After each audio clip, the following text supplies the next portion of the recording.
कुर्मी समाज के आंदोलन के विरोध में शनिवार को आदिवासी संगठन भी सड़क पर उतर आए। इन संगठनों ने रांची में मार्च निकाला और राजभवन के सामने धरना प्रदर्शन किया। आदिवासी नेताओं ने दो टूक कहा कि कुर्मी एससी सूची में शामिल होने की पात्रता नहीं रखते हैं। इन्हें किसी भी हाल में एससी सूची में शामिल हम नहीं होने देंगे। आदिवासी बचाओ मोर्चा ने मोरहाबादी मैदान से अल्बर्ट एक्का चौक तक मार्च निकाला। इसमें कहा गया कि कुर्मी समाज के नेता आदिवासी बनने के नाम पर झारखंड को दो टुकड़ों में बांटने की कोशिश कर रहे हैं। इसके बाद आदिवासी समाज ने कुर्मी समाज के मंत्री और विधायक को भी दोषी ठहराया। कुर्मी समुदाय की मांग को आदिवासियों ने गैर कानूनी और गैर संवैधानिक तक बताया। इधर कुर्मी आदिवासी मोर्चा द्वारा आयोजित रेल टेका आंदोलन के पहले ही दिन इसका व्यापक असर झारखंड में देखने को मिला है। रांची जिले के विभिन्न रेलवे स्टेशन के साथ राज्य के 8 जिलों में स्टेशन पर प्रदर्शनकारी उतरे। कई ट्रेनें रद्द की गई, कई ट्रेनों के मार्ग बदल दिए गए। यात्रियों को इस वजह से पूरे राज्य में काफी परेशानी का सामना करना पड़ा।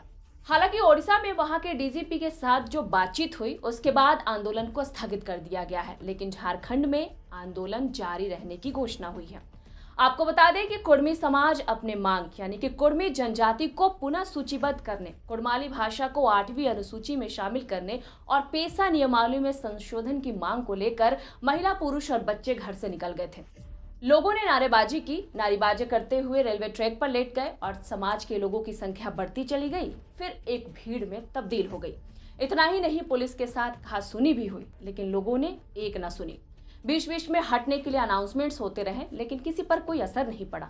लोग 75 साल मारे हो और कितना मारोगे, नहीं किसी से भीख मांगते और कुर्मी एकता जिंदाबाद का नारा लगाते रहे। इस बीच एक ट्रेन भी वहां से नहीं गुजर सकी। एक तरफ कुर्मी आंदोलनकारियों का नारा कि कुर्मी जनजाति को पुनः सूचीबद्ध किया जाए, कुड़माली भाषा को 8वीं अनुसूची में जोड़ा जाए, तो वहीं दूसरी तरफ आदिवासियों का ये कहना कि कुर्मी 18 सिद्धांतों के दायरे में नहीं आते हैं और किसी भी मामले में कभी भी आदिवासी नहीं बन सकते हैं। अब दोनों दलों की भीड़ और प्रदर्शन ने शहर की ट्रैफिक व्यवस्था को भी पूरी तरीके से ध्वस्त कर दिया। सुबह 11 बजे से प्रमुख सड़कों पर जाम लगना शुरू हुआ और दोपहर होते होते हाल बेहाल हो गया। बात राजभवन के पास धरना प्रदर्शन की हो या फिर मोरहाबादी से अल्बर्ट एक्का चौक की भीड़ की हो, परेशानियों का सामना आम जनमानस को करना पड़ा।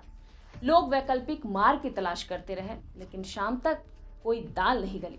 हालांकि देर रात केंद्रीय गृह मंत्रालय द्वारा आश्वासन मिलने के बाद प्रदर्शनकारी पटरियों से उठे और आंदोलन को वापस लिए हैं।